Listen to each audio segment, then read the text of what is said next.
like to be the President of the United States? I really don't believe I would run it, but I would like to see somebody as the President who could do the job, and there are very capable people in this country. Why wouldn't you dedicate yourself to public service? Because I think it's a very mean life. I would love and I would dedicate my life to this country, but I see it as being a mean life, and I also see it as somebody with strong views and somebody with the kind of views that are maybe a little bit unpopular, which may be right, but may be unpopular, wouldn't necessarily have a chance of getting elected against somebody with no great brain but a big smile. This sounds like political presidential talk to me, and I know people have talked to you about whether or not you want to run. Would you ever?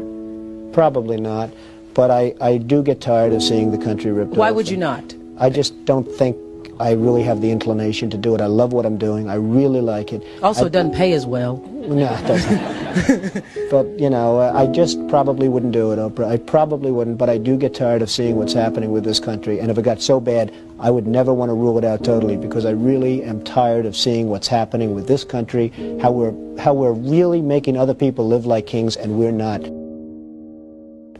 You've said, though, that if you did run for president, you believe you'd win.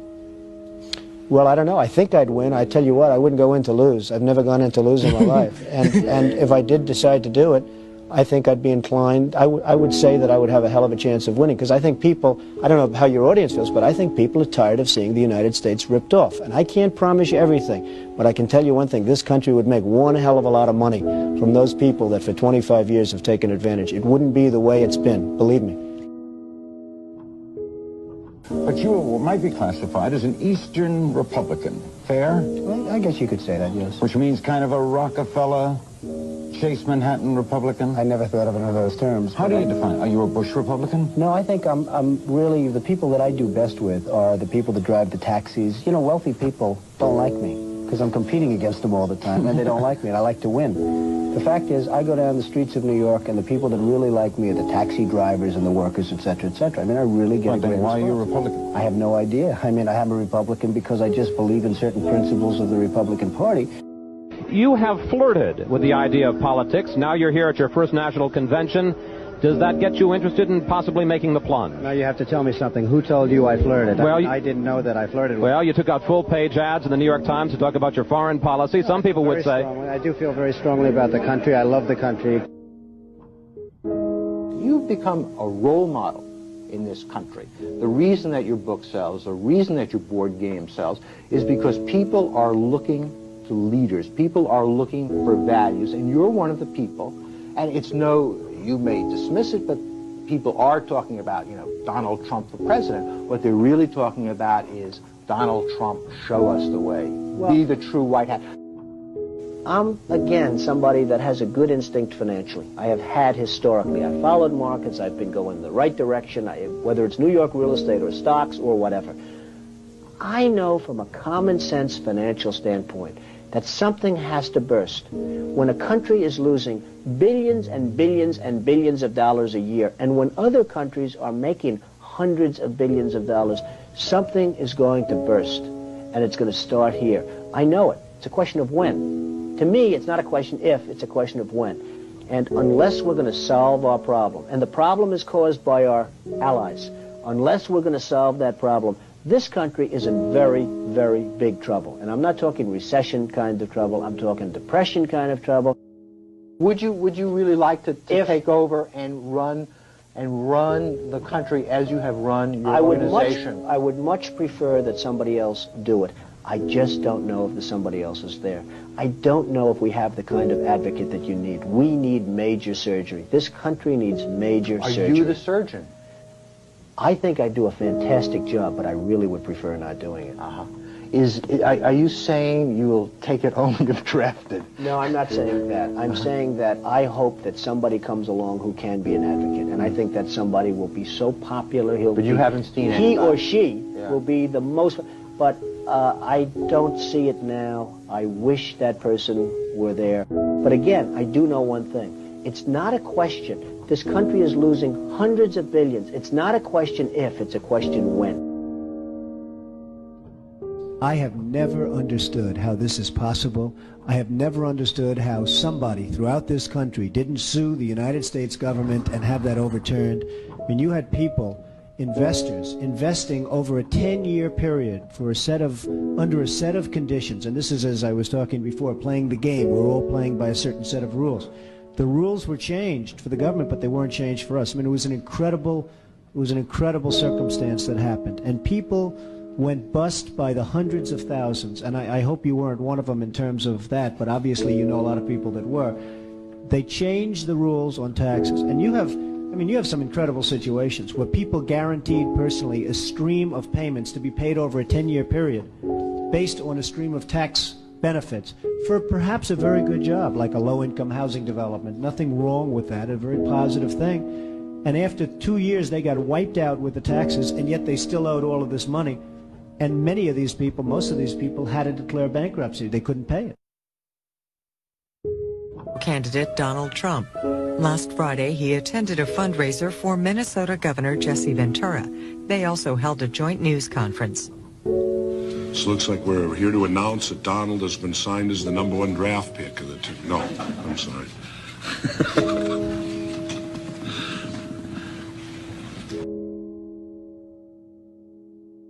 You know, nobody talks about the soldiers that are coming back with no arms and no legs. And I saw at Mar-a-Lago on Mondays, I make Mar-a-Lago my club that you know about. In Palm Beach. I make that twice now. On a Monday, I let returning Iraqi injured soldiers come to the premises.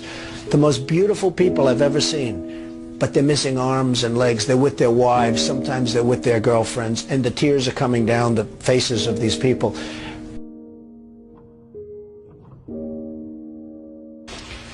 Well, I just hate what's happened to this country. We've gone to a country that's no longer respected. We're in a war that we should have never, and by the way, I'm worse than any hawk there is in terms of military and in terms of defending ourselves. But Saddam Hussein didn't knock down the World Trade Center. He had nothing to do with it. And there were no weapons of mass destruction. The other day, the head of 3M said that President Obama is anti-business. Do you get the same feeling that he does? Well, I don't know that it's anti-business or he just really doesn't know exactly what to do. And I'm afraid it probably is the second thing. I don't see him necessarily as anti-business. I think that he is not sophisticated in the ways of business. He hasn't dealt with the people that you've dealt with and that I've dealt with. I deal with China, as an example, a lot. It is never easy. And I've made some very big deals with the Chinese. I've come out on top. I've come out in great shape. I sell apartments to Chinese people. I get along great with them. It's not like, you know, anti-China. I just think it's ridiculous that we allow them to do what they're doing to this country with the manipulation of the currency that you write about and understand, and all of the other things that they do. And frankly, if I were them and if I could get away with it, I'd take my hat off to them, frankly. They do get away with it. And I hire companies all the time, and it's so hard for our companies to compete against Chinese companies. I mean, these companies have such an advantage, whether it's glass for a curtain wall or whether it's, and you use the term because you know what's happened, sheetrock. I mean, they used to give us sheetrock, just give it. And everybody that was unfortunate enough to use Chinese sheetrock had problems. I mean, problems like where people were dying from it. The good news, Steve, our product is much better, but with the manipulation of their currency, it's very, very, very hard for our companies to compete. But I'll certainly do whatever is necessary and however I can help, whether they want me to make speeches, whether they want me to contribute, raise money, I'll do whatever I have to do. We need somebody great as a president.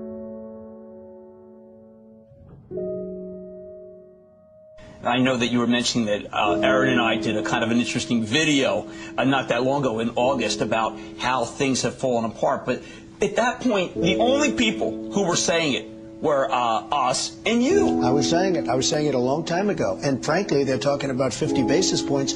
I think you should drop it a point, a full, solid 100 basis points, and just sit back and see. And I was actually looking at somebody, a gentleman from Goldman Sachs was saying 175. So that's going to be interesting. But I think that's ultimately going to be happy. And it would be nice if Ben could get now ahead of the curve instead of always being behind the curve. He's behind the curve. Say what you want about Alan Greenspan. He was always slightly ahead of the curve. And that was always brilliant. And he had this incredible reputation. I think Ben has to get a little bit ahead of the curve. He has to do something dramatic. And I really think what he should do is surprise the hell out of everyone and do it 100. And let's see what happens. That would be big.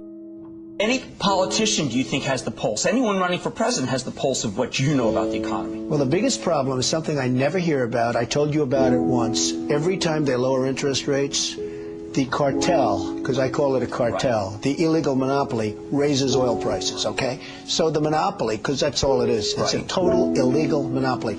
If businesses ever formed OPEC, everybody would be put in jail. Here they are, and every time a country hits oil, they're invited in to the cartel, okay? It's a disgrace. So what happens is every time interest rates go down, oil prices go up, and it's the same number. I mean, practically the same money. So they lower it, they raise it, they lower it, they raise it.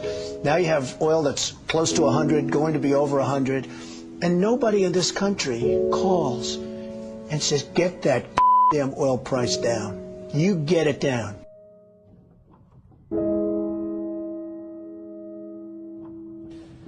But I have to tell you that our country is in serious, serious trouble.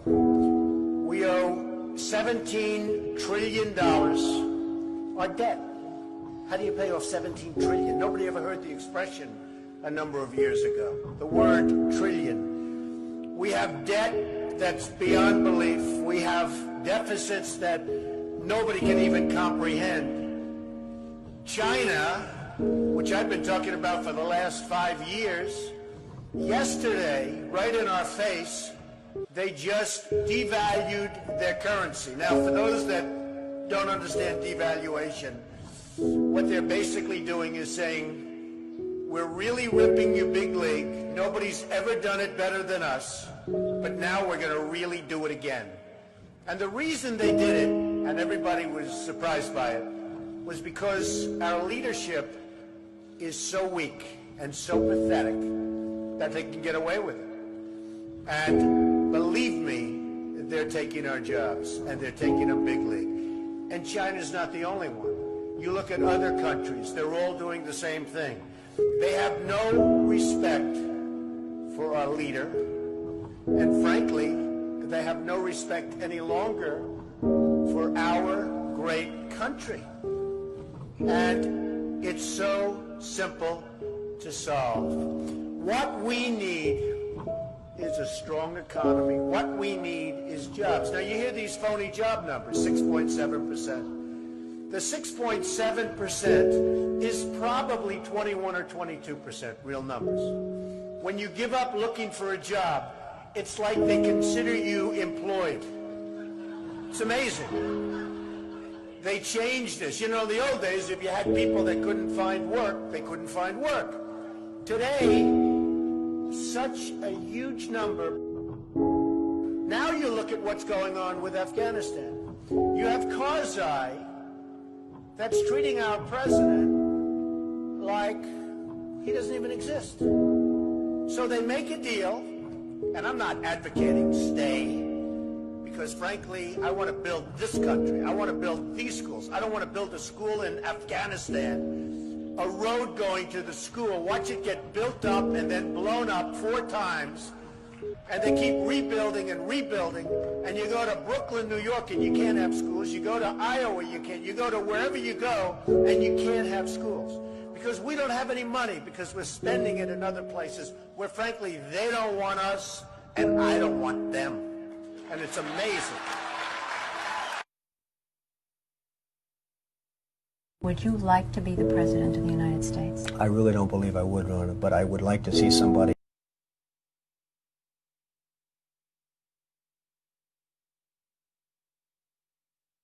I don't think any of them are going to get anything, because I think we're going to have one of the greatest victories tomorrow. But you don't have to take my word for what a disaster Joe Biden is, because it's the great state of North Carolina. I spent a fortune. See this? See the board? I spent a lot of money on the board. So let's just take a look at a little roll. Let's roll it, please. Have you taken a cognitive... No, I haven't taken the test. Why the hell would I take a test? Come on, man. That's like saying you, before you got in this program, you take a test where you're taking cocaine or not. What do you think, huh? Are you a junkie? By the way, this is my little sister, Valerie, and I'm Jill's husband. Oh, no, this is oh, you switched on me. This is my wife. This is my sister. They switched on me. But I tell you, if you have a problem figuring out whether you're for me or Trump, and you ain't black. There is not a single solitary reason in the world why, as I said, we shouldn't be in a position that everybody, and that's my wife, Jill. Hey, Jilly, I'm Jill's husband. Why, as I said, we shouldn't be in a position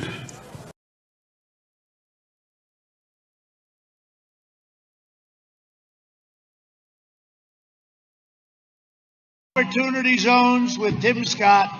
Tim Scott, the senator from South Carolina. Take out.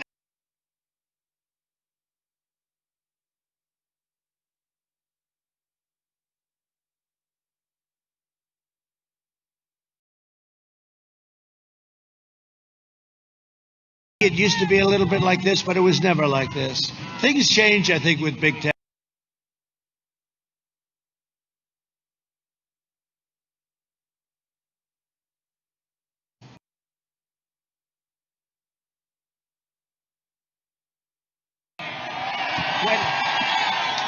Joe Biden! Joe Biden!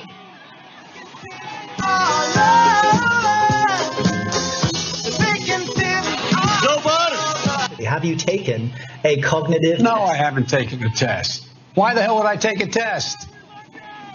Come on, man. That's like saying you, before you got in this program, you take a test where you're taking cocaine or not. What do you think, huh? Are you a junkie? What do you? By the way, this is my little sister, Valerie, and I'm Jill's husband. Oh, no, this is oh, you switched on me. This is my wife. This is my sister. They switched on me.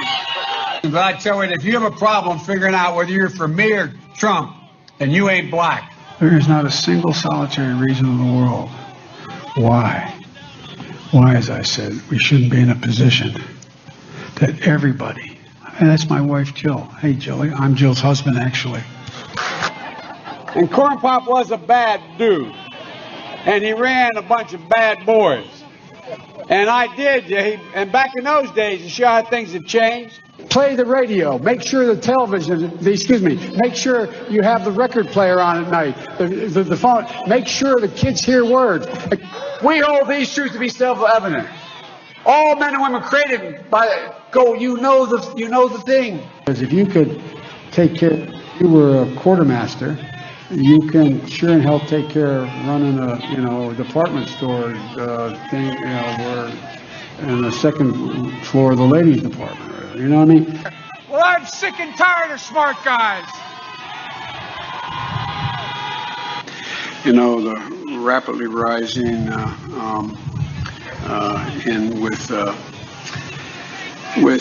don't know. You ever been to a caucus? No, you haven't. You're a lying dog-faced pony soldier. Why attack Sanders? Why? You're getting nervous, man. What kind of country we're going to be? 4 more years of Georgia, he's going to find ourselves in a position where, if Trump gets elected, we're going to be in a different world. Lie after lie after lie after lie. We have to come together. That's why I'm running. I'm running as a proud Democrat for the Senate. And by the way, I sit on the stand, and to get hot, I got hairy legs that turn blonde in the sun. And the kids used to come up and reach in the pool and rub my leg down so it was straight, and then watch the hair come back up again. They'd look at it. So I learned about roaches. I learned about kids jumping on my lap. And I've loved kids jumping on my lap. Barack and I think it's a right for people to have bad health care. We have to do at least several things. One, we have to depend on what the president's going to do right now. And first of all, he has to wait till the cases before anything happens. Look, exacerbating the need for environmental justice. Sorry, as a bug. Folks, we got a lot of work to do. I don't only need you to get me elected. The case where we cannot let this, we've never allowed any crisis from the Civil War straight through to the pandemic of 17, all the way around 16. We have never let our democracy take second fiddle. We can both have a democracy and elections and at the same time correct the public health. Everywhere I've been hearing all around the country. You're trying your best, but it never feels like enough. And here comes the train that he tried to make sure didn't continue to run. No, that's the commuter. All right. No, that's what. But folks, look. Anyway, I am very willing to let the American public judge my physical and mental as well as my mental fitness. I'll lead an effective strategy to mobilize true international effort to pressure. All right.